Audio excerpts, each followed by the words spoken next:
तो ऐसा होता ही नहीं। अगर कर्म भोग क्षय हो जाए तो मानते ही नहीं कर्म भोग कभी क्षय होगा। नहीं कहा कैसा हम वहां गए थे, उन्होंने कहा मुक्ति तो हम नहीं मिली किसी का। कहा क्या बात है, बहुत वाद विवाद नहीं हम, उन्होंने अपना तर्क वर्क प्रस्तुत किया कि देखिए ट्रांसफॉर्मेशन होता है साइंस में, साइंस ये मानती है बदलाव होता है, मुक्ति नहीं होती, ट्रांसफॉर्मेशन होता है। हमने कहा ज्ञान के माध्यम से और योग के माध्यम से मुक्ति होती है। जिन्हें ज्ञान हो गया, तत्व ज्ञान, जो वासना से विरत हो जाते हैं और जो जिनका मन अंतर में जा सकता है, उनकी गति हो जाती है। अरे वाह, उनका ऐसा होता ही। उन्होंने कहा भगवद गीता में और आप भगवद गीता को आप मानते हुए भी आप उन्होंने कुछ साधु लोगों से हमारी मुलाकात हुई जो भक्ति योग के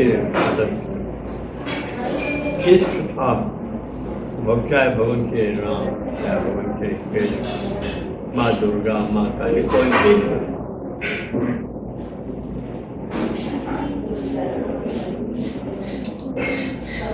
सिद्धांतों में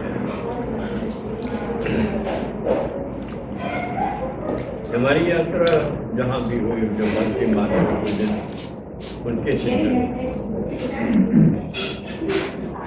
उन्होंने कहा देखो अगर आप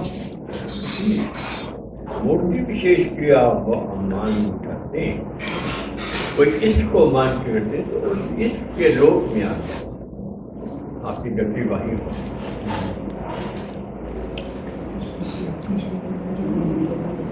बढ़वा तो उन्होंने कहा वो इस श्लोक में जाए, जिस श्लोक में हर एक का लोक है।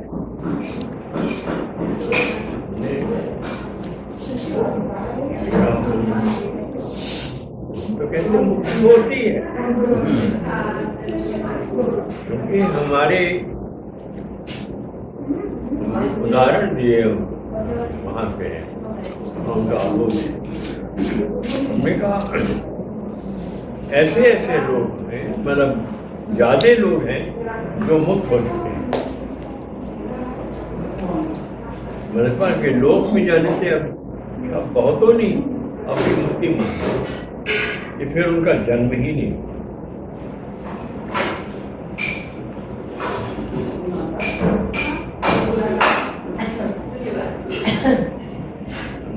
ठीक है, आत्मा भी उस विराट आत्मा में लीन है। एक विराट सत्ता है जिसमें हर सत्ता जाके उसी में विलीन हो जाए। हमको बहुत कोशिश किया समझाने का, प्रलोभन विद्या तो बता दिए, प्रलोभन विद्या पे हमने कहा सिद्धांत तो अगर थियोरिटिकली हम आपकी बात सही मान भी लें, प्रैक्टिकली सही नहीं। जब कोई चीज किसी चीज में लय हो जाती है तो उसका अपना वजूद खत्म हो जाता है। तब उन्होंने कहा कि हम बात ठीक है, और तो होते नहीं। फिर उन्होंने जानकी जी एक तरफ से मानते हैं लेकिन दूसरे तरफ से इनकारों भी करते हैं, हमने देखा है। वो तर्क अपना देते रहते। हमने 3 क्लास को गिन पाया, उसके बाद प्लैनेट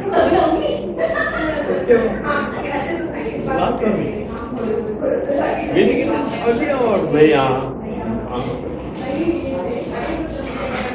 कुछ पूछा था कि इस प्लैनेट में आप इंसान इसमें इंसानों की सत्ता कोई ना कोई सत्ता वहाँ पर तो जीवित कई लोग उन्होंने हमसे ये भी पूछा कि तारे निर्जीव के सजीव में सजीव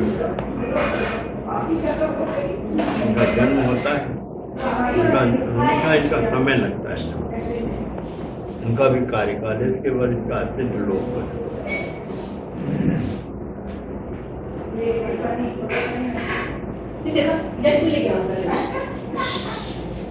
इनका अत्यंत लोक हो जाता। हमने इन तारों का हमने अनुभव किया,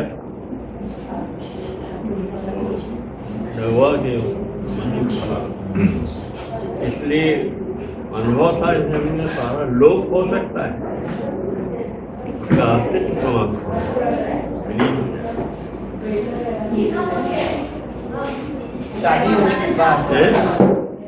शादी होने के बाद संगत पढ़ने के बाद फिर होने के बाद कहते हैं तारा दर्शन करना, शुक्र तारा का दर्शन करना चाहिए।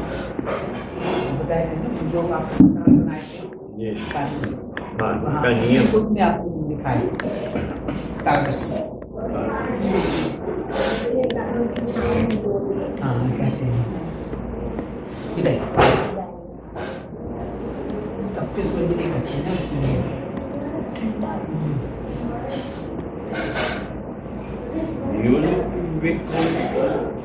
उदाहरण परम मुक्त पुरुष थे, तो उन्होंने जीवन मुक्त विवेक किसी ने लिखी है। हर इंसान अंत में जाकर काल उसको कर्म के अधीन है, कर्म का शांति होता जाता है और भोग की जो भोगने की क्षमता रहती है तो हो सकता है 1 या 2 जन्म में वो हो। संत तुकाराम के पास एक लड़का आया, देखा लड़के को, तुम तो इसी जन्म में मुक्त हो जा रहे हो। महाराज हम तो आपका कीर्तन सुनने आए, बिना तुम तो इसी जन्म में मुक्त हो गए। इसके पहले का जन्म तुम्हारा बहुत शुद्ध था, इस जीवन में तुम बहुत शुद्ध हो और तुमने बड़ा कष्ट उठाया कि तुम डिगे नहीं। तो उन्होंने इस जन्म में तो मुक्त हो गए।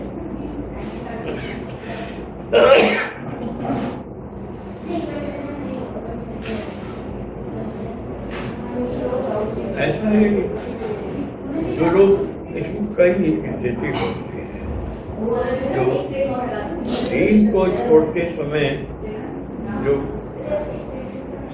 बहुत सत्कार्य किए रहते हैं, तो सत्कार्य करने वाले, पुण्य करने वाले, धर्म करने वाले वो स्वर्गारोहण करते हैं।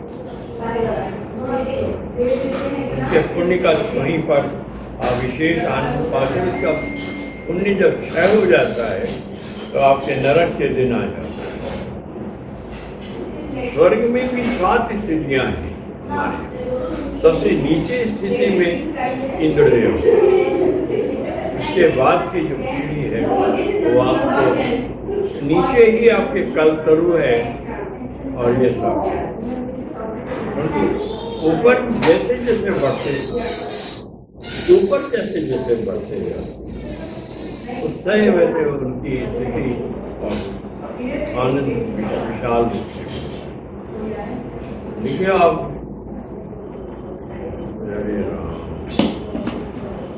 श्री गुरुवे नमः, श्री गुरुवे नमः, गुरुवे नमः, श्री गुरुवे नमः, श्री गुरुवे नमः श्री गुरुवे नमः श्री गुरुवे नमः